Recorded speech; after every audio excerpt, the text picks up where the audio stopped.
हम लोग चाइल्डहुड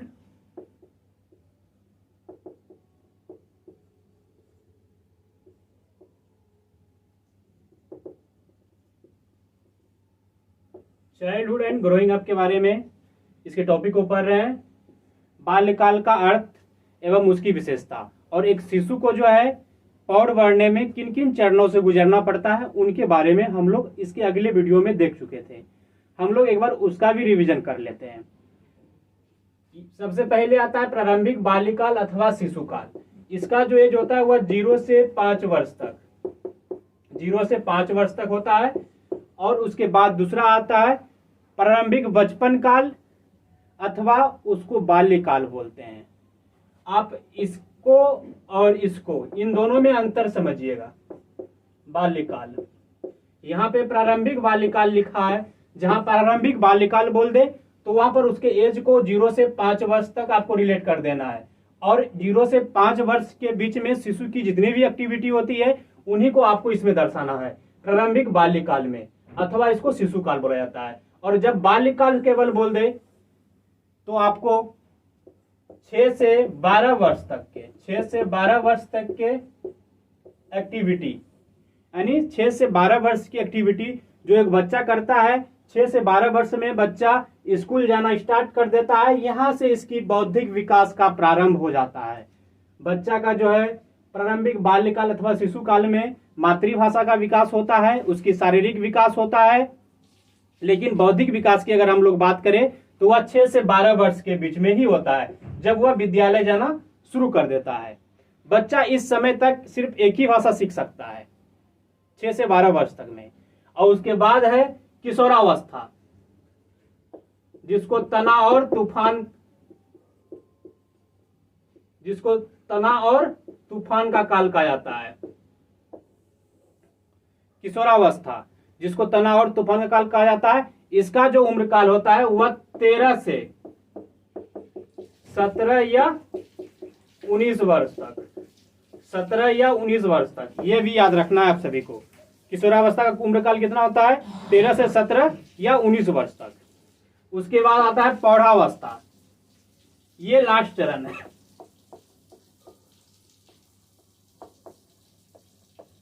प्रौढ़ावस्था, जिसका कि उम्र काल 19 से ऊपर माना जाता है, 19 से ऊपर माना जाता है उम्र काल इसका। तो आप लोगों को रिवीजन हो गया होगा कि एक शिशु जब पौध बनता है तो उसके बीच में कौन कौन से चरण उसके पास आता है। सबसे पहले आता है प्रारंभिक बचपन काल या फिर शिशु काल। उसके बाद आता है, तो हम लोगों ने देखा कि एक शिशु जब पौध बनता है तो उसको विभिन्न चरणों से गुजरना पड़ता है। किशोरावस्था के बारे में भी देख लिए, 19 तक इसकी किशोरावस्था का काल रहता है, 19 तक रहता है। और 19 से जैसे ही ऊपर जाएगा तो वह प्रौढ़ावस्था में आ जाएगा, वह एक वयस्क हो जाएगा, उसकी मानसिक सोचने समझने की शक्ति आ जाएगी। लेकिन किशोरावस्था में उसको सोचने की शक्ति नहीं रहती है। उसके बाद उत्तेजना की अधिकता रहती है और वह जो चाहेगा वही करेगा, वह दोस्तों पे अपनी जान लुटाता है किशोर, इन सब बातों का। और उसके बाद हम लोग अब मेन फोकस जो करेंगे वो प्रारंभिक बाल्यकाल अथवा शिशुकाल को हम लोग विस्तार से जानेंगे। प्रारंभिक बाल्यकाल और शिशुकाल को विस्तार से जानते हैं।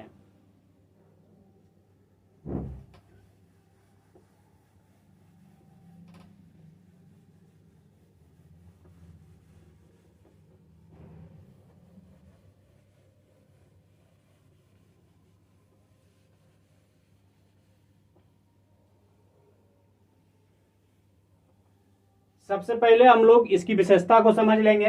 प्रारंभिक बाल्यकाल अथवा शिशुकाल, इसका उम्र तो आप सब जान गए, 0 से 5 वर्ष। इसकी विशेषता को समझेंगे हम लोग।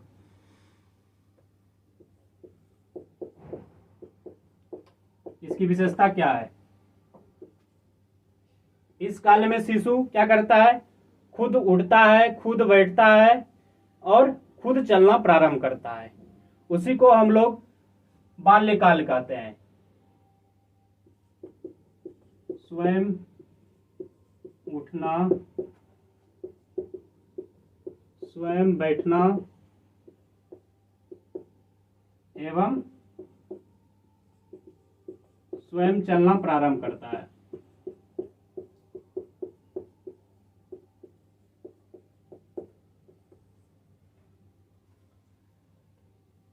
प्रारंभिक बाल्यकाल का सबसे बड़ी विशेषता क्या है? इसमें शिशु जो है, शिशु स्वयं उठना, स्वयं बैठना और स्वयं चलना प्रारंभ कर देता है। इसकी विशेषता ये हो गई।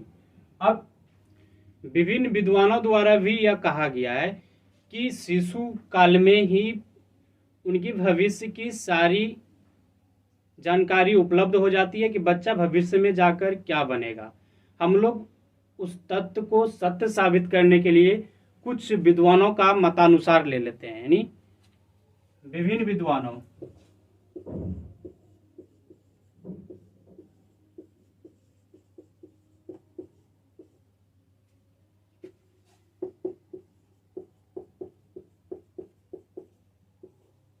सबसे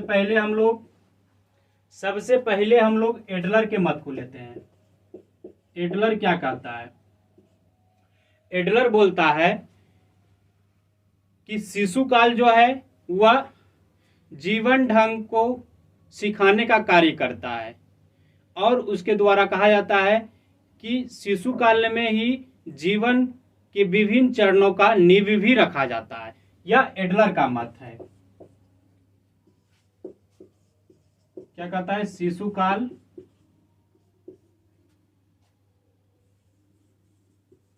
जीवन ढंग के लिए तैयार करता है।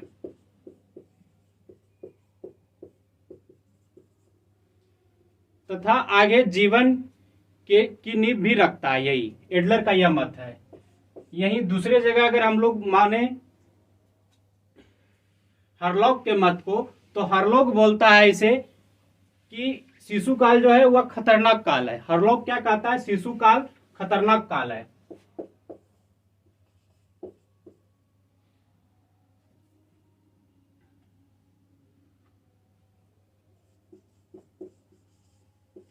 हरलॉक महोदय कहते हैं शिशु काल जो होता है वह खतरनाक काल होता है। शिशु काल अविली काल होता है। शिशु काल को हरलॉक महोदय ने खतरनाक काल इसलिए कहा क्योंकि इसमें बच्चों की अधिकतम मृत्यु होती है। बच्चों की अत्यधिक मृत्यु के कारण, बच्चों की अधिक मृत्यु के कारण। और दूसरा है बच्चा अपील करता है।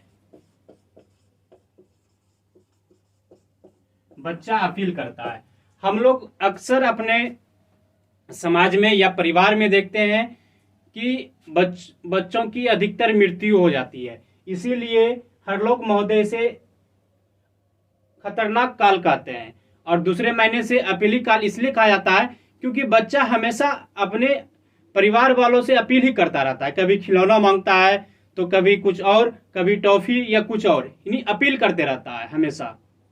हमेशा कुछ न कुछ अपील करते रहता है बच्चा, इसलिए इसे अपीली काल कहा जाता है।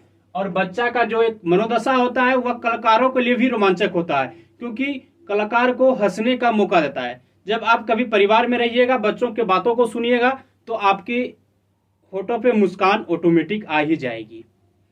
इसलिए हरलॉक महोदय ने भी बच्चों के प्रति अपने वक्तव्य को रखने का कार्य किया।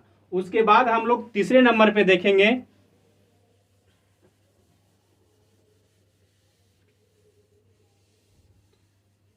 तीसरे नंबर पे है फ्रायड। उसके बारे में देखते हैं उनका मत क्या था ये प्रारंभिक बाल्यकाल अथवा शिशु काल से रिलेटेड में।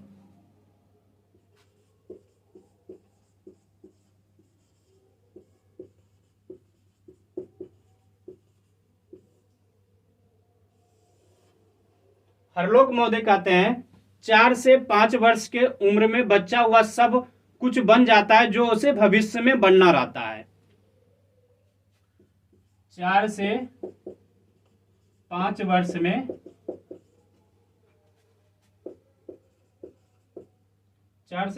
में बच्चा वह सब कुछ बन जाता है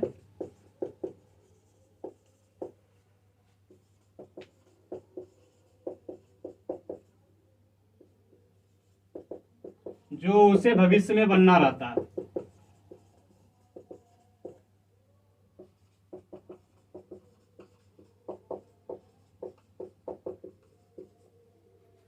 हम लोगों ने तीनों विद्वानों का मत लिया। सबसे फर्स्ट में हम लोगों ने मत लिया एडलर महोदय का, दूसरे में लिया फ्रायड का, और तीसरे में लिया हम लोग हरलॉक का। हरलॉक का लिया तो एडलर क्या कहते हैं कि बच्चा जीवन ढंग के लिए तैयार किया जाता है। शिशु काल जो है वह जीवन ढंग के लिए तैयार किया जाता है, और बच्चा के जीवन का जो आगे का होता है जीवन काल, उसका नींव रखा जाता है। यह किसका मत है? तो एडलर का मत है। अगर हम लोग हरलॉक का मत देखें तो हरलॉक इसे खतरनाक काल कहते हैं, क्योंकि इस उम्र में बच्चों की अत्यधिक मृत्यु हो जाती है। और साथ ही हरलॉक महोदय ये भी बताते हैं कि इस काल में बच्चा अपील करता है, इसलिए इस काल को अपीली काल भी कहा जाता है। हम लोग इन सारे बातों को याद करेंगे, क्योंकि ये सारे बात जो है प्रारंभिक बाल्यकाल अथवा शिशु काल से रिलेटेड है। हम लोग विस्तार से समझने का प्रयास कर रहे हैं, इसलिए इसमें टाइम तो लगेगा ही। और उसके बाद हरलॉक महोदय आते हैं। हरलॉक महोदय क्या बताते हैं कि 4 से 5 वर्ष में बच्चा वह सब कुछ बन जाता है जो उसे भविष्य में बनना रहता है। इसका निर्धारण हरलॉक महोदय इसी प्रारंभिक बाल्यकाल में कर देते हैं कि भविष्य में बच्चा किस ओर जा रहा है, उनको क्या बनना है। अब हम लोग इनके शारीरिक विकास के बारे में बात करेंगे, या प्रारंभिक बाल्यकाल में बच्चों का शारीरिक विकास कैसे होता है, इसके बारे में देख लेते हैं।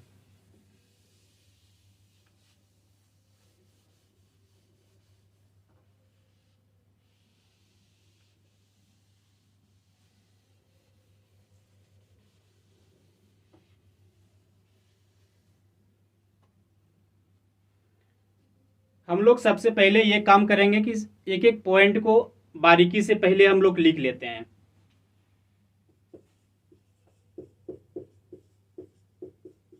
शारीरिक विकास, शारीरिक विकास के बारे में हम लोग जानेंगे। इसके अंतर्गत जितने भी पॉइंट हैं हम लोग एक एक करके लिख देते हैं। सबसे पहले आ जाएगा आकार एवं भार, आकार एवं भार। उसके बाद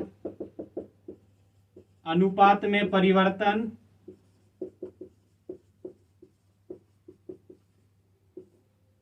उसके बाद आ जाएगा पाचन संस्थान, 4 में आ जाएगा दांत, स्नायु संस्थान,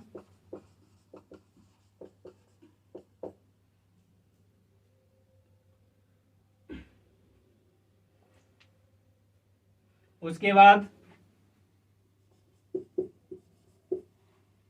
मांसपेशियों एवं हड्डियों,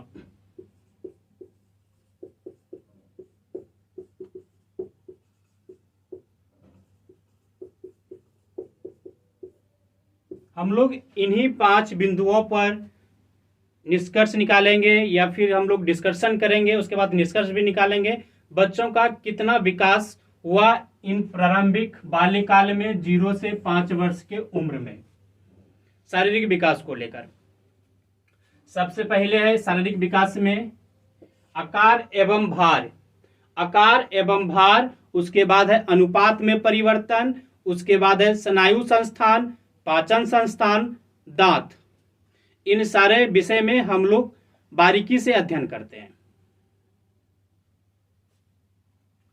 आकार एवं भार, बच्चा जब जन्म लेता है तो वह उसके आकार से उसका सिर थोड़ा बड़ा नजर आता है उसके धड़ से, लेकिन ज्यो ज्यो बच्चा बढ़ते जाता है, जब उसका पैर बढ़ जाता है और धड़ बढ़ जाता है तो उससे सिर जो है वह सामान्य हो जाता है।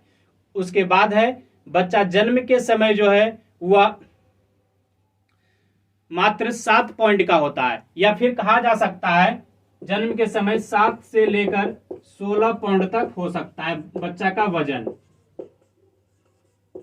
बच्चा का वजन 7 से लेकर 16 पॉइंट तक हो सकता है। हम लोग देख रहे हैं शारीरिक वाले को, आप लोग आकार एवं भार के दृष्टि से हम लोग अभी विस्तार से जानकारी प्राप्त कर रहे हैं। हम लोग इन पॉइंटों को मिटा देते हैं, उसके बाद एक एक करके समों का हम विस्तार करेंगे।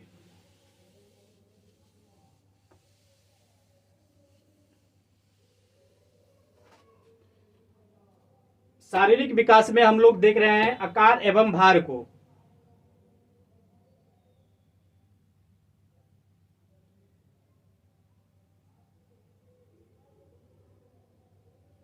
यहां पर क्या होता है, बच्चा जन्म के समय जो है इसकी लंबाई जो है, ये ध्यान रखने वाली बात है, 17 इंच या फिर माना जाता है 21 इंच तक भी हो सकता है, 21 इंच तक भी। अगर इसके वजन का बात करें हम लोग, अगर हम लोग इसके वजन का बात करें तो वह 7 पाउंड या फिर 3 से 16 पाउंड, 7 पाउंड औसत पाया जाता है। या फिर इसको हम लोग कह सकते हैं, या फिर हम लोग इसको कह सकते हैं 7 से 16 पाउंड के बीच में रहता है इसका वजन। इन सारे बातों को आप लोग याद रखिए। कौन कौन सा? 0 से 5 वर्ष के उम्र में प्रारंभिक बाल्यकाल कहा जाता है, और इस बाल्यकाल में जो है वह बच्चों का लंबाई जो है 17 इंच या फिर 17 से 21 इंच के बीच में रहता है। अगर उसके वजन का बात करें तो वह 7 पाउंड या फिर कह सकते हैं 7 से 16 पाउंड के बीच में रहता है। इतना जानकारी हम सबों के पास हो गया। और यह इसका जन्म क्रम या फिर इसका जो वजन होता है वह वंशानुक्रम पर भी निर्भर करता है, जन्म क्रम पर भी निर्भर करता है, इन सारे बातों पर निर्भर करता है। और बच्चा जो 5 वर्ष होते होते जन्म के जो जितना वजन होता है, 5 वर्ष में उसकी 5 गुना वजन हो जाता है। ये भी आप सभी को याद रखना, 5 वर्ष के बच्चों का भार जन्म के समय के भार से 5 गुना हो जाता है। इतना बात आप सभी को याद रखना है। उसके बाद हम लोग देखते हैं अनुपात में परिवर्तन को।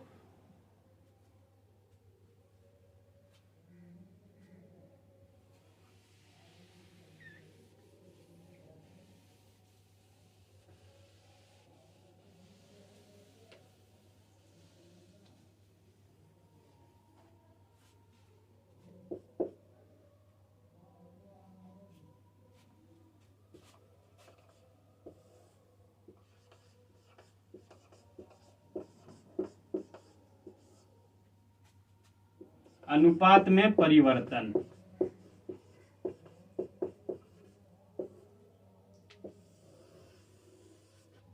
तो अब दूसरा पॉइंट है अनुपात में परिवर्तन। हम लोग इसको थोड़ा विस्तृत में जानते हैं। अनुपात में परिवर्तन का अर्थ है शिशु का जन्म के समय के शरीर का जो अनुपात होता है उसमें परिवर्तन हो जाना। यानी जन्म के समय शिशु का सिर जो है बड़ा मालूम पड़ता है धड़ से, लेकिन ज्यों ज्यों वह बड़ा पैर और धड़ के लंबाई के बढ़ने के बाद सिर छोटा मालूम पड़ने लगता है तथा इसमें तीव्र वृद्धि भी होती है। यह है, इसमें तीव्र वृद्धि होती है, तीव्र वृद्धि। तो अनुपात में परिवर्तन खत्म हो गया। अनुपात का अर्थ है कि जन्म के समय का शारीरिक शरीर का जो अनुपात होता है उसमें परिवर्तन होना। परिवर्तन तो होता ही है, हाथ पैर देखते होंगे फूल जाता है कुछ दिनों के बाद, जो सिकुड़ा हुआ रहता है तो ऑटोमेटिक है कि बच्चा जन्म के बाद ऑटोमेटिक उसके सिर की लंबाई भी घट जाती है। लंबाई घटती नहीं है, लेकिन उसका अगर मान के चले हम लोग तो लंबाई घटने का अनुमान तो हमें रहता है, लेकिन उसकी लंबाई घटती नहीं है। उस समय होता क्या है कि धड़ की लंबाई और पैर की लंबाई जब बढ़ जाती है तो शिशु का सिर की लंबाई छोटा मालूम पड़ने लगता है। इसी को हम लोग अनुपात में परिवर्तन कहते हैं। अनुपात में परिवर्तन यानी जिस समय बच्चा जन्म लेता है तो हाथ पतला दिखाई पड़ता है, लेकिन हाथ और पैर जो है धीरे धीरे फूलने लगता है। अब हम लोग देखते हैं मांसपेशी और हड्डियों में।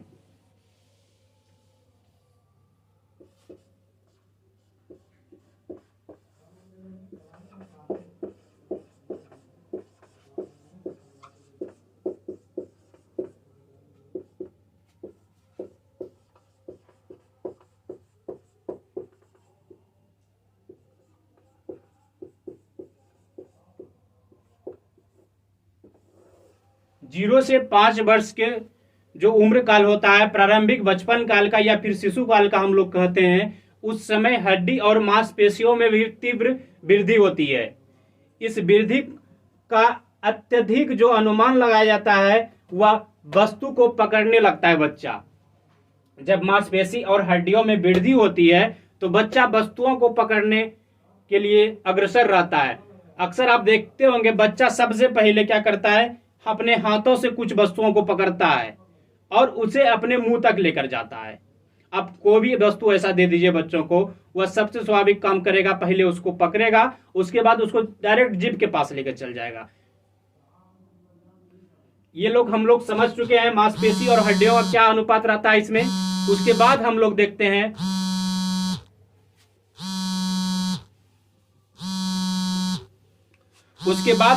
हैं दांत को। 0 से 5 वर्ष में दांत को हम लोग देख लेते हैं।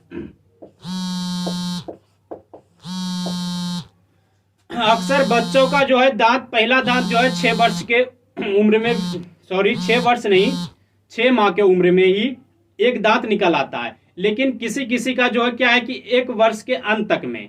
हम फिर से रिटर्न कर लेते हैं क्योंकि कुछ शब्द हमसे गलती हो चुकी है कि शिशु जब जन्म लेता है, जन्म के 6 माह के बाद अक्सर बच्चों का एक दांत 6 माह में आ जाता है। अगर किसी बच्चों का दांत अगर 1 माह में नहीं आता है तो उसका 1 वर्ष में आ जाता है। और वर्ष यानी इस उम्र काल यानी बाल्यकाल अथवा शिशु काल के लास्ट तक यानी 5 वर्ष तक बच्चों का टोटल दांत जो है वह 16 दांत आ चुका होता है उनके मुंह में। बच्चों का 5 वर्ष के अंत तक में 16 दांत बच्चों का आ गया रहता है। इतना याद रखना है कि प्रारंभिक बचपन काल में शिशु का 5 वर्ष के अंत तक में 16 दांत आ जाते हैं।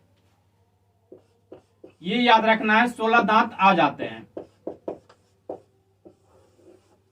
अब हम लोग देखते हैं पाचन संस्थान को।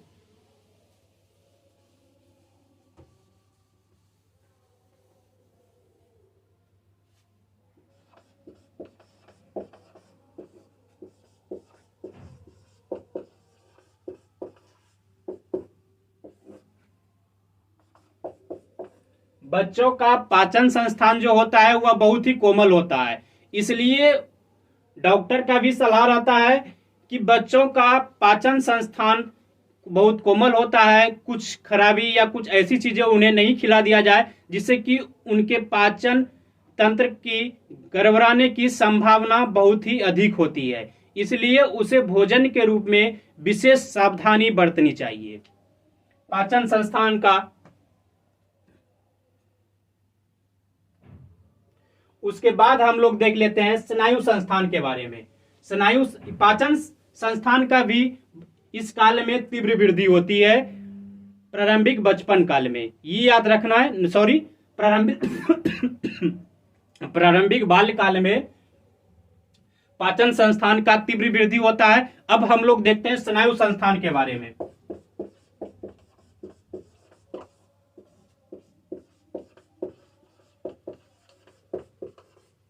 अब हम लोग देखते हैं स्नायु संस्थान के बारे में।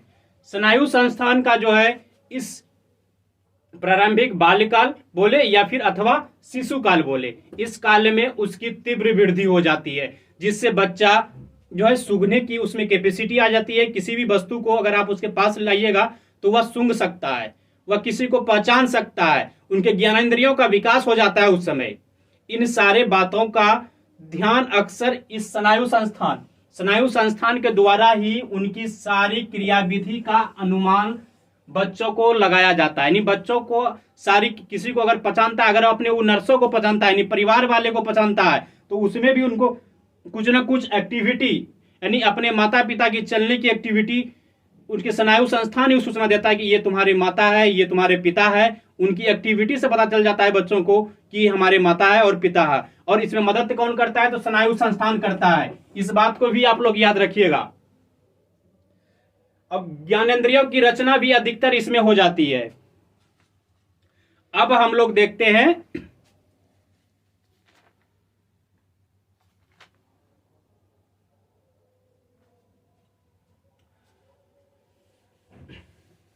आज लगता है काफी हो गया है, मुझे भी थोड़ी आवाज में गड़बड़ लग रही है, इसलिए हम कोशिश करेंगे अगले दिन से बौद्धिक विकास के बारे में जानने के लिए शिशु काल के बौद्धिक विकास को जानेंगे। हम लोगों ने शारीरिक विकास में देखा था कि सबसे पहले आकार और भार का विस्तृत अध्ययन किया, उसके बाद पाचन संस्थान का किया, उसके बाद स्नायु संस्थान का किया, दांत का किया, उसके बाद हम लोगों ने अब जो अध्ययन करने वाले हैं वह है बौद्धिक विकास का। शारीरिक विकास का हम लोगों ने अध्ययन कर लिया, अब बौद्धिक विकास का अध्ययन करते हैं। बौद्धिक विकास में क्या होता है? इसमें भाव भाषा का विकास होता है, कल्पना का विकास होता है, रुचियों का विकास होता है बच्चों में, या फिर कल्पना शक्ति का एक वास्तविकता को देखा जाता है। इसलिए हम लोग क्या करने वाले हैं कि इन सभी पॉइंट को एक एक करके हम लोग विस्तृत रूप से जानने वाले हैं। सबसे पहले हम लोग जान किसके बारे में रहे हैं? तो प्रारंभिक बाल्यकाल अथवा शिशुकाल। आप लोग इसके एज को तो जानते हैं, 0 से 5 वर्ष के काल को प्रारंभिक बाल्यकाल अथवा शिशुकाल कहा जाता है। इसमें से हम लोगों ने देखा था बौद्धिक विकास के बारे में भी हम चर्चा करेंगे। इसके पहले हम लोग शारीरिक विकास के बारे में जान लिए। अब जो हम बताने वाले हैं आप सभी को, भाषा का विकास। बच्चों में भाषा का विकास किस प्रकार से होता है? शिशु जब जन्म लेता है तो वह केवल रोना जानता है, और रोकर ही वह क्या करता है? अपना दुख या प्रसन्नता को प्रकट करता है दूसरे के सामने में। बच्चा 6 माह तक केवल रोता रहता है, कुछ शब्द नहीं बोल सकता। 1 वर्ष में बच्चा कुछ शब्द बोलना सीख लेता है, जैसे ओ, आ, मो, पा, ये सब ऐसे शब्द जो होते हैं उस शब्द बोलना सीख जाते हैं। 1.5 वर्ष के उम्र में बच्चा जो है कुछ शब्द बोलना जानता है। उसके बाद 2.5 से 3 वर्ष की आयु में बच्चा कुछ वाक्य बोलता है। उसमें भी क्या, वो अपने बड़ों का अनुकरण करके उस वाक्य को बोलते हैं। जैसे हम उसको पूछेंगे कि तुमने खाना खाया, तो बच्चा भी बोलेगा वही शब्द कि तुमने खाना खाया। इसलिए बच्चा जब भी बोलेगा वह बड़ों का अनुकरण करके, यानी बड़ों की आवृत्ति वाले वाक्य को ही वह दोहराने का काम करेगा भाषा में। अगर हम लोग इसी वाक्य में प्रोफेसर स्मिथ के बारे में कुछ बातें आपको ऐसे अनुमान लगाया जाता है। प्रोफेसर स्मिथ ने तो ही ये बोला ही है कि बच्चों का जो विकास होता है वह 1 वर्ष में बच्चों का भाषा का विकास 2 शब्द का होता है, और फिर 2 वर्ष में 272 शब्द होता है, और फिर 5 वर्ष में 2072 शब्द होता है। लेकिन बच्चों का जो भाषा का विकास होता है वह तीव्र रूप कब धारण करता है? 1.5 वर्ष के बाद जो है बच्चों के में भाषा का विकास का तीव्र रूप धारण कर लेता है। बच्चा इसे आसानी से सीख सकते हैं। हम लोग प्रोफेसर स्मिथ के कुछ उदाहरण लेते हैं, उनके द्वारा जो बताया गया है बच्चा कब कितने शब्द को सीख सकता है। प्रोफेसर स्मिथ के अनुसार बच्चा जो है 1 वर्ष की आयु में 1 वर्ष की आयु में 2 शब्द, 2 वर्ष की आयु में 272 शब्द, 5 वर्ष की आयु में 2072 शब्द। आप लोग इसे नोट कर सकते हैं। प्रोफेसर स्मिथ का मानना है कि बच्चों का जो भाषा का विकास होता है या शब्द का विकास होता है या फिर उसके माथे में भंडारण होता है, एक तरह से स्मरण शक्ति के रूप में अपने स्टोर करके रखा जाता है माथे में बच्चों का। तो वह बोला गया है कि 1 वर्ष में बच्चा केवल 2 शब्द ही अपने माथे में रख सकता है स्मिथ के अनुसार, और 2 वर्ष में बच्चा 272 शब्द अपने माथे में स्टोर कर सकता है, और 5 वर्ष में बच्चा जो है 2072 शब्द अपने माथे में स्टोर कर सकता है। यह प्रोफेसर स्मिथ के द्वारा बोला गया है। हम लोगों का यह भाषा का विकास था, इसमें हम लोगों ने काफी अधिक समय दिया और इसे समझने का प्रयास भी किया कि शिशु जब जन्म लेता है तो केवल वह रोता है, और रोने के माध्यम से ही शिशु अपना दुख और प्रसन्नता को दूसरे के सामने प्रकट करता है। उसके बाद हम देखेंगे रुचि। बच्चों की रुचि किस ओर है? बच्चों का रुचि जो होता है आप लोग जब बच्चा कोई अगर होगा तो उसके सामने जब खिलौना, आप दो तरह के लाइएगा खिलौना। एक खिलौना जो कि एकदम समान स्थिति में एकदम अपने जगह स्थिर है, दूसरा खिलौना वैसा खिलौना लाइएगा जो वह गतिशील हो, यानी एक जगह से दूसरे जगह जा सके। तो बच्चा का रुचि देखिएगा किस ओर जाता है, वो स्थिर वाले खिलौने के पास या फिर वह गतिशील वाले खिलौने के पास। जैसे रेलगाड़ी हो जाएगा, हवाई जहाज होगा, ये सब खिलौना जो गतिशील यानी खिलौना जो गति कर रहा है उस ओर बच्चों का रुचि अधिक जाएगा। यानी इस समय बच्चों की रुचि का भी विकास हो जाता है। प्रारंभिक बाल्यकाल काल अथवा शिशु काल में 0 से 5 वर्ष में बच्चों की रुचि का भी विकास हो जाता है। अगर हम लोग उसी रुचि को वह प्राप्त करेगा जिस रुचि में उसे आनंद आएगा। जैसे में अगर उसे भूख लग रही है, उसका तुरंत उसे आवश्यकता है खाने की, तो उसमें वह रुचि लेगा। जिस आवश्यकताओं की पूर्ति उसे तुरंत हो जाए उसमें वह रुचि लेगा। अब हम लोग विचित्र प्रश्न के बारे में समझते हैं। बच्चों के मन में बौद्धिक विकास से रिलेटेड इतने पॉइंट आए। कौन कौन पॉइंट आए? भाषा का विकास आया, रुचियों का विकास आया, विचित्र प्रश्न आया, उपजाऊ कल्पना आया, ज्ञानेंद्रियों का विकास आया, धारणाएं, प्रत्यक्ष ज्ञान एवं विकास आया। इन सारे पॉइंट में से 2 पॉइंट हम लोग खत्म कर चुके हैं, भाषा का विकास और रुचि। अब बचा है विचित्र प्रश्न। बच्चों के मन में अक्सर ये प्रश्न हमको लगता है 3 या 4 वर्ष के बाद के बच्चों में पूछे जाते हैं। अक्सर किसी भी अगर उसके सामने कुछ ऐसी चीज आ जाए जिस चीज के बारे में बच्चों को ज्ञान नहीं हो, तो बच्चा को दिखेगा, बच्चा अपने माता पिता से पूछते हैं ये क्या है, ये कैसे है, ये कैसे हुआ। ये सभी प्रश्न उनको जानने के लिए इच्छुक करता है। बच्चा के अंदर से ये जागृति प्रश्न है कि उसके बारे में बच्चा जानना चाह रहा है। ये सभी क्या है? विचित्र प्रश्न है, जिसकी अगर आप आंसर गलत भी दे दोगे फिर भी बच्चा विश्वास करेगा, लेकिन पूछेगा जरूर आपसे क्या यह क्या है।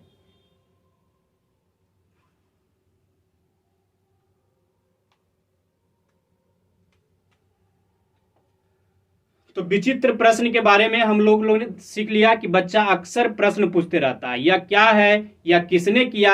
अगर कुछ गलती हो गया तो बच्चा पूछता है या किसने किया। अगर आप उसको झूठ भी बोल दोगे उसमें भी विश्वास कर लेगा, लेकिन प्रश्न पूछना आपसे छोड़ेगा नहीं बच्चा। ये किसमें? प्रारंभिक बाल्यकाल अथवा शिशु काल में। ये भी आपको याद रखनी है। उसके बाद आता है उपजाऊ कल्पना। उपजाऊ कल्पना, कल्पना का मतलब ही वास्तविक नहीं होता है। यानी कल्पना जब भी हम करते हैं अपनो मनोस्थिति में करते हैं, अपने मन में कल्पना करते हैं। वास्तविक स्थिति में कल्पना कभी होता ही नहीं है। तो इसलिए बच्चों का जो कल्पना होता है हवाई सपना, या फिर कह सकते हैं वह परियों की कहानी सुनकर खुद उसके जैसा महसूस करने लगता है, और वह क्या कहता है कि हम पड़ी है, हम इसी वास्तविक सपना है, और यह वास्तविक ही है कि हम सपने में ही जी रहे हैं। बच्चा को यह अनुमान नहीं होता है कि वह कल्पना में जी रहा है, वह सोचता है हम वास्तविक में है। परियों की कहानी सुनता है, उसके जैसा वह बनने की कोशिश करता है। उसके बाद है ज्ञानेंद्रियों का विकास। सबसे इंपॉर्टेंट है यह ज्ञानेंद्रियों का विकास। शिशु के जन्म के 1 माह के बाद से ही उनके ज्ञानेंद्रियों का विकास हो गया रहता है, जिससे कि शिशु जानना, पहचानना, अपने आंख को एक जगह से दूसरे जगह लेना, अपने घर परिवार के परिवारों को पहचानना, इन सारे बातों को वह सीख लेता है। इन किसके मदद से करता है? तो यह ज्ञानेंद्रियों के विकास के मदद से ही यह संभव है कि शिशु सभी को पहचान लेता है। यह इसका विकास कब से प्रारंभ हो जाता है? तो 1 माह से ही हो जाता है। इस बात को याद रखना है कि बच्चों में ज्ञानेंद्रियों का विकास 1 माह से ही हो जाता है। उसके बाद हम लोग देख लेते हैं कि धारणाएं, प्रत्यक्ष ज्ञान एवं विकास। धारणाएं, प्रत्यक्ष ज्ञान एवं विकास। बच्चों में यह जो धारणाएं, प्रत्यक्ष ज्ञान एवं विकास की बात की जा रही है, इसका विकास शिशुओं में 4 से 5 वर्ष के उम्र में होती है। जैसे देख लीजिए, कोई भी बच्चा अगर किसी सीढ़ी पे चढ़ता है तो उसकी लंबाई का अनुमान वह लगा लेता है, तभी अपने पांव को आगे बढ़ाता है। तो यही है धारणाएं, प्रत्यक्ष ज्ञान। यानी प्रत्यक्ष ज्ञान तो हुआ, उसके मानसिक का भी तो विकास हुआ उसमें। इसलिए बोला जाता है धारणाएं, यानी धारणा बन गया उसके मन में कि हम अगर सीढ़ी पे चढ़ रहे हैं तो उसकी लंबाई या फिर उसकी ऊंचाई उतना ही है जितना पहले हम चढ़ते आए हैं उस सीढ़ी पे। हम लोगों ने शारीरिक विकास को समझा, उसके बाद बौद्धिक विकास को समझा, अब हम लोग उनका संवेगात्मक विकास को भी समझेंगे। अब हम लोग देखते हैं संवेगात्मक विकास की विशेषता को। संवेगात्मक विकास की विशेषता को हम लोगों ने देखा था, शारीरिक विकास को जाना, बौद्धिक विकास को जाना। अब हम लोग प्रारंभिक बाल्यकाल अथवा शिशुकाल के संवेगात्मक विकास की विशेषता को देखते हैं। इसमें हम लोग किन किन बातों पर विस्तार करने वाले हैं। एक तो धुंधले है, क्रोध है, हर्ष है, प्रेम है, अत्यधिक संवेगात्मक है। सबसे पहले हम लोग धुंधले को लेते हैं। बच्चा जब जन्म लेता है तो उसका संवेगात्मक जो होता है वह निश्चित नहीं होता है। उनका एक नजरिया जो है एक जगह स्थिर नहीं रह सकता, या किसी भी चीज को वह समझ नहीं सकता है। इसका विकास जो है बच्चों में 2 वर्ष के बाद होता है। या धुंधलेपन का जो खात्मा होता है बच्चों में, या फिर सही तरह से अपने निगाहों को टिकाना, वह 2 वर्ष के बाद से ही होता है। संवेगात्मक उसका 2 वर्ष के बाद ही सही होता है। ये समझ गए हम लोग धुंधले। उसके बाद क्रोध। क्रोध जब बच्चों का देखभाल सही तरीके से नहीं किया जाता है, और बच्चों में यह क्रोध कब उत्पन्न होता है? 2 से 3 वर्ष के बाद ही बच्चा जानता है क्रोध किसे कहते हैं सही तरह से। अगर आप लोग इसे ध्यान से देखेंगे तो इसमें जरूर दिखाई देंगे कि बच्चा जब 2 से 3 वर्ष का हो जाता है तो बच्चों में अक्सर यह स्थिति उत्पन्न हो जाती है कि वह हठी बन जाता है और वह क्रोधी भी बन जाता है। अगर उसकी जो अपील होती है उस अपील को अगर आप पूरा नहीं कीजिएगा तो बच्चा में क्रोधपन या हटीपन, या देखिएगा जमीन पे लेट लेट के अपने आप को, अपनी जो अपील करता है उसको मंगाने के लिए वह जमीन पे लेटने लगता है। तो ये क्रोध हो गया।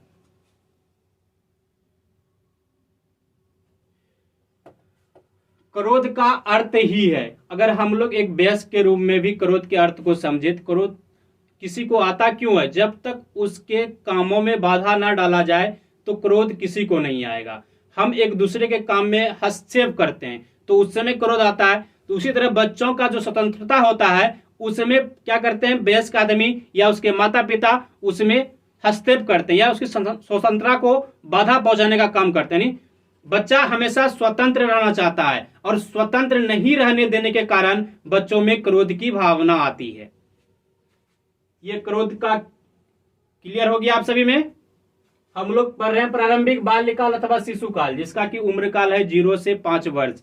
आप सभी को हम टॉपिक की भी जानकारी बीच बीच में दे रहे हैं क्योंकि आप सब भूल ना जाए। उसके बाद है हर्ष। बच्चों में हर्ष यानी प्रसन्नता कब आती है? जब वह अपने माता पिता को देखेगा।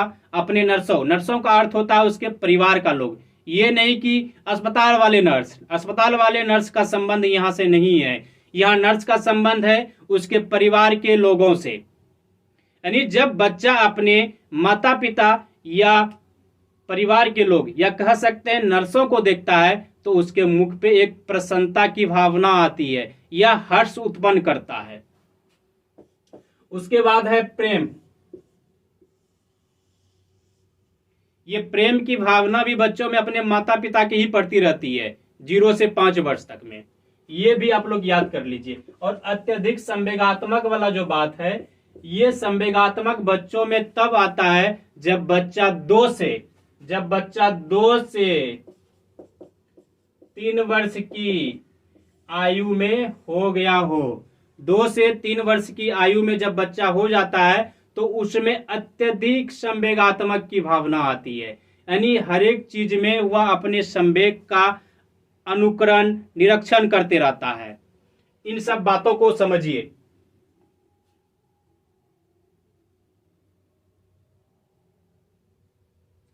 और इन्हीं संवेगों के कारण अत्यधिक संवेगात्मक होने के बाद यानी 2-3 वर्ष में जब बच्चा अधिक संवेग हो जाता है, अगर उसका देखभाल उस समय सही से नहीं किया जाए तो उसमें अव्यापकता वाली भावना आ जाएगी।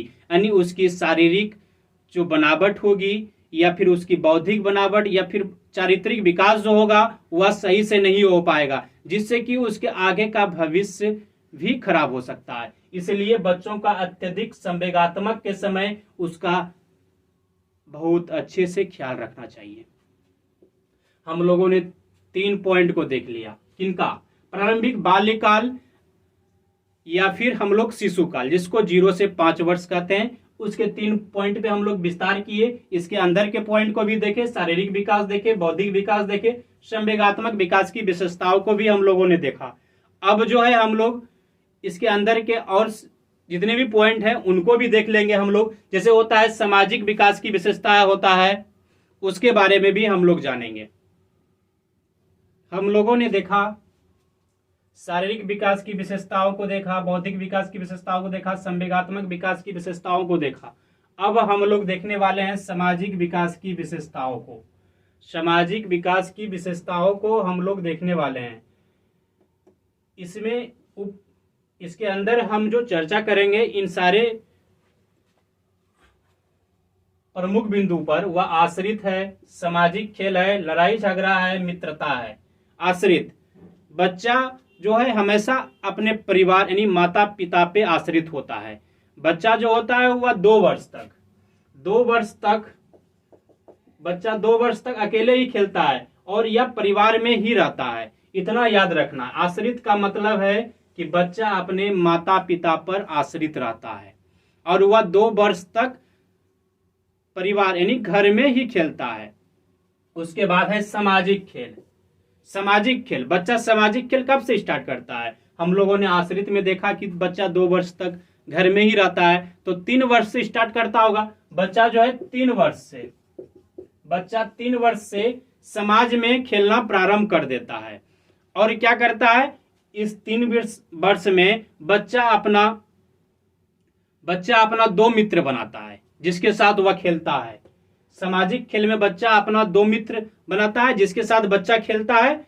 और 6 वर्ष में इसमें 2 मित्र बनाता है बच्चा, ये याद रखना है। और 6 वर्ष में बच्चा जो है 3 से 4 मित्र बना लेता है।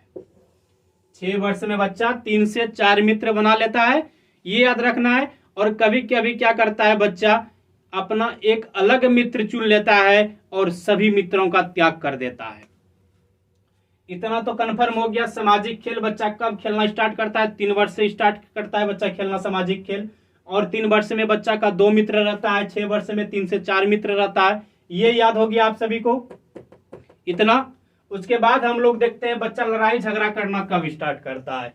इस बातों को समझते हैं, बच्चा लड़ाई झगड़ा कब स्टार्ट करता है करना। तो 4 वर्ष की आयु में बच्चा जो है लड़ाई झगड़ा करना स्टार्ट कर देता है, गालियों देना स्टार्ट कर देता है, असभ्य भाषाओं का प्रयोग करता है। बच्चा अगर असभ्य भाषा सीखता है तो वह कहाँ से सीखता है? अपने समाज से ही सीखता होगा, अपने परिवार में ही सीखता होगा।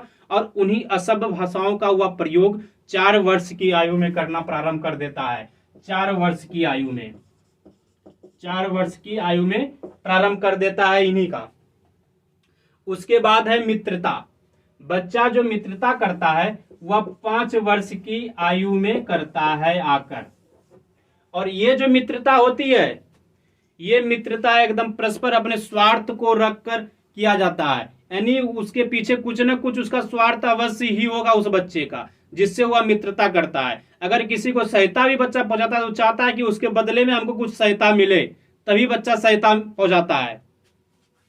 हम लोगों ने इसमें देखा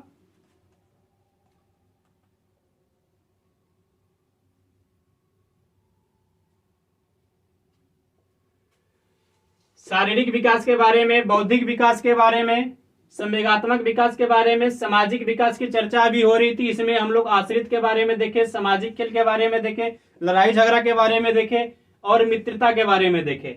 बच्चा अपने मित्र को बहुत अधिक पसंद करता है, उसके साथ घूमना फिरना सारे काम करता है। लेकिन अगर किसी को जब सहायता पहुंचाने की बात जब बच्चों में आती है ना, तो वह अपने स्वार्थ को रखकर उसको सहायता पहुंचाते हैं। यानी वो चाहता है कि अगर हम इसका सहायता कर रहे हैं तो वो भी उसके बदले में मेरा कभी ना कभी सहायता करेगा, यानी वो अपना स्वार्थ को रखकर। इसके बाद हम लोग देखेंगे सामाजिक व्यवहार के रूप को। सामाजिक व्यवहार के रूप हम लोगों ने देखा शारीरिक विकास को, बौद्धिक विकास को, सामाजिक विकास की विशेषताओं को, उसके बाद संवेगात्मक विकास की विशेषताओं को। अब हम लोग देखने वाले हैं सामाजिक व्यवहार के रूप को। सामाजिक व्यवहार के रूप को निषेधवाद। निषेधवाद का अर्थ होता है बच्चा जो है अपने वास्तविक जीवन को मानने से इनकार करने लगता है। निषेधवाद, निषेधवाद का अर्थ ही होता है कि बच्चा वास्तविक जीवन को नहीं मानता है, वह अपने काल्पनिक जीवन में ही जीते रहता है। यानी कल्पना जो करता है, हम शक्तिमान है, हम उड़ सकते हैं, या फिर परियों की कहानी पढ़कर बच्चा अपने आप को कल्पना में खोया हुआ पाता है, जिससे कि वह वास्तविक दुनिया को मानने से इनकार कर देता है। ये हुआ निषेधवाद। उसके बाद एग्रेशन या धक्काशाही की भावना। बच्चों में धक्काशाही की भावना जो है वह 3 वर्ष में आता है। आप लोग अक्सर देखे होंगे कि जब भी कोई बच्चा आता है तो उसमें आपके पास पहुंचने से पहले एक धक्का तो अवश्य ही देगा वो। ये भावना बच्चों में पाई जाती है, धक्केशाही की भावना। बच्चा आपके पास आने के बाद धक्का देगा। उसके बाद है यही धक्काशाही वाला जो रूप होता है 3 वर्ष वाला, यही आगे या फिर कह सकते हैं झगड़ा चिढ़ाना या तंग करना। झगड़ा चिढ़ाना या तंग करना ये धक्काशाही का ही एक रूप है, जिसमें बच्चा क्या करता है, किसी का बाल खींच लेता है, किसी को एक पत्थर उठा के मार देता है, या फिर किसी को पीछे से कलम भोंक देता है। ये सारी गुण जो है ये बच्चों में होता है, वह 0 से 5 वर्ष में। ये चिढ़ाना या तंग करना, गालियों देना या कमेंट करना, ये बच्चों में ये गुण 4 वर्ष में आ जाता है, 4 वर्ष से इन सारे जो। उसके बाद स्पर्धा। बच्चा एक दूसरे को मात देने के लिए स्पर्धा करता है। स्पर्धा करने वाली गुण कब आता है, 5 वर्ष की आयु में। 5 वर्ष की आयु में स्पर्धा। स्पर्धा का अर्थ ही होता है एक दूसरे को मात देना, चाहे दौड़ने में मात हो या फिर जैसे 2 बच्चा दौड़ रहा है, दोनों में से एक बच्चा ए दौड़ रहा है और दूसरा बच्चा बी दौड़ रहा है। इस ए और बी के दौड़ में ए जो है पहले पहुंच गया, तो इन्होंने क्या किया, बी को मात दिया। उसी में हम लोग स्पर्धा को समझ सकते हैं। तो ये स्पर्धा वाली गुण भी 5 वर्ष में बच्चों में आ जाता है। उसके बाद है प्रतियोगिता। बच्चों में प्रतियोगिता का विकास जो है 6 वर्ष में होता है, लेकिन ये प्रतियोगिता करने का जो स्थिति होता है वह 5 वर्ष में ही प्रारंभ हो जाता है। 5 वर्ष में ही प्रारंभ हो जाता है प्रतियोगिता वाली स्थिति को। और ये प्रतियोगिता करने का अर्थ है कि एक दूसरे से अपने वैचारिक मतभेद हो, या फिर पढ़ने से रिलेटेड कोई प्रतियोगिता हो, या खेल में प्रतियोगिता हो। इसका गुण कब प्रारंभ हो जाता है, तो वह 5 वर्ष से ही स्टार्ट होता है। लेकिन विकास के रूप में अगर विकसित देखा जाए प्रतियोगिता के रूप को, तो वह 6 वर्ष में होता है। ये याद रखिए। स्वार्थ। बच्चों में स्वार्थ की भावना 4 वर्ष से ही प्रारंभ हो जाती है। अगर वो बच्चा किसी को सहयोग पहुंचाता है तो वह अपने स्वार्थ को रखकर पहुंचाता है। ये बात का आप लोग ध्यान रखिए। उसके बाद है, और हाँ, हम आप सभी के लिए इतना मेहनत कर रहे हैं, हमारे वीडियो को आप लोग लाइक तो अवश्य कीजिएगा, और जो लोग हमारे चैनल को सब्सक्राइब नहीं किए हैं कृपया हमारे चैनल को सब्सक्राइब कीजिएगा और बगल वाले बेल आइकन को भी टच कीजिएगा, जिससे कि हमारे लेटेस्ट वीडियो का नोटिफिकेशन आप तक पहुंच सके। और हाँ, अपने दोस्तों को जिसकी इसकी आवश्यकता हो उसे अवश्य शेयर कीजिएगा। उसके बाद है मैत्री और सहयोग की भावना। बच्चा मैत्री तो 4 वर्ष की स्थिति में ही करना स्टार्ट कर देता है, और सहयोग ये 5 वर्ष में। बच्चा जब किसी को भी सहयोग देता है तो वह अपना स्वार्थ को रखकर ही देता है सहयोग देने की भावना। मैत्री और सहयोग की भावना बच्चों में 4 वर्ष में ही आ जाती है। लेकिन हम लोग अगर इस मैत्री को देखें तो बच्चा जब किसी दल के साथ होता है या फिर किसी समाज के साथ होता है तो वह अपने स्वार्थ को रखकर ही उसमें सहयोग पहुंचाता है, या फिर दल को सहयोग करे या फिर अपने मित्र को सहयोग करे। उसमें वह क्या करता है, उसमें अपना वह स्वार्थ रखता है, उसके बाद ही वह उसको सहयोग करता है। उसके बाद है सामाजिक स्वीकृति। बच्चा जो है 4 वर्ष से ही वह अपना समाज का स्वीकृति चाहता है। जैसे जैसे वो बड़ा होते जाता है अपने से बड़ों का स्वीकृति वह प्राप्त करना चाहता है, और उसी के अनुकरण में कभी कभी वह अपना स्वीकृति भी दे देता है। ये स्वीकृति बड़ों का हमेशा उसे प्राप्त करने की जिज्ञासा लगी रहती है। तो हम लोगों ने सामाजिक व्यवहार के रूप को भी देखा। सामाजिक व्यवहार में हम लोगों ने डिटेल में जाना, निषेधवाद को जाना, एग्रेशन यानी धक्काशाही को जाना, उसके बाद चिढ़ाना या तंग करना या झगड़ा करना, उसके बाद स्पर्धा को देखा, प्रतियोगिता को देखा, स्वार्थ को देखा, उसके बाद मैत्री और सहयोग को देखा, उसके बाद सामाजिक स्वीकृति। बच्चों को जिज्ञासा रहता है कि हमें समाज की स्वीकृति मिलती रहे, यानी किसी भी काम करने के लिए बच्चों को समाज की स्वीकृति की आवश्यकता होती है। हम लोगों ने प्रारंभिक बाल्यकाल और शिशुकाल के बारे में, इसके पीछे बहुत सारे अनुभव को प्राप्त किया, उनके अंदर के सारे प्रमुख बिंदुओं को विस्तृत रूप से जाना। हम लोगों ने किन किन बिंदुओं पर विस्तृत रूप से जान चुके हैं। एक है शारीरिक विकास, दूसरा है बौद्धिक विकास, उसके बाद है सामाजिक विकास, संवेगात्मक विकास, सामाजिक व्यवहार का रूप, और अब है ये प्रारंभिक बचपन काल के शैक्षिक निहितार्थ। प्रारंभिक बचपन काल के शैक्षिक निहितार्थ के अंतर्गत से प्रारंभिक बचपन काल के शैक्षिक निहितार्थ का ही अर्थ होता है बच्चों का जो शैक्षिक विकास होना चाहिए वह मनोवैज्ञानिक तरीके से होना चाहिए। बच्चों के रुचि के हिसाब से उसे शिक्षा देनी चाहिए। उसके स्वास्थ्य में कुछ ऐसी चीज़ों की आवश्यकता पड़ती है जिससे कि उसे रोगों से बचाया जा सके। मौसम अनुकूल उसे पौष्टिक भोजन प्रदान किया जाना चाहिए। हम लोग इन्हीं को एक एक करके समझने का प्रयास करेंगे। इसके अंतर्गत है विशेष ध्यान रखना, शारीरिक शिक्षा, मातृभाषा, सामाजिक गुण, संगीत और खेल विधि। सबसे पहले हम लोग देखते हैं विशेष ध्यान। बच्चों का प्रथम गुरु जो होता है वह माता पिता ही होता है। इसलिए माता पिता को चाहिए कि अपने बच्चों का जो विकास करे या फिर चारित्रिक विकास करे और भाषा का विकास करे वह अच्छी प्रकार से करे और अपने बच्चों का विशेष ध्यान रखे।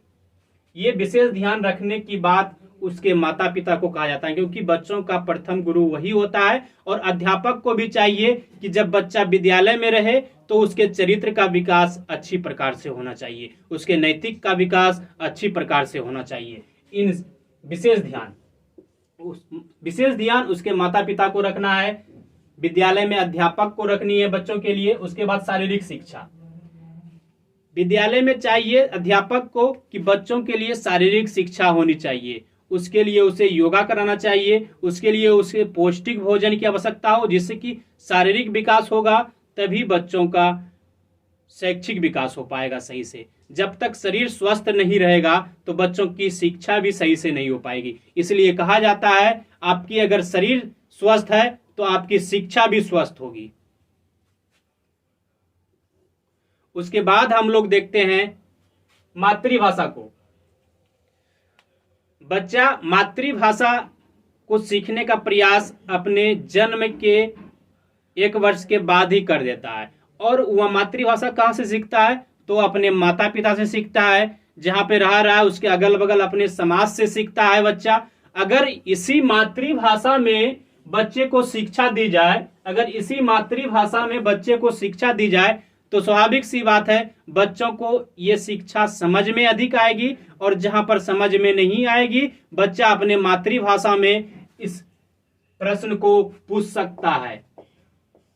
इसलिए हद तक अध्यापक का कोशिश होना चाहिए कि बच्चों को जो शिक्षा दी जाए वह मातृभाषा में होनी चाहिए।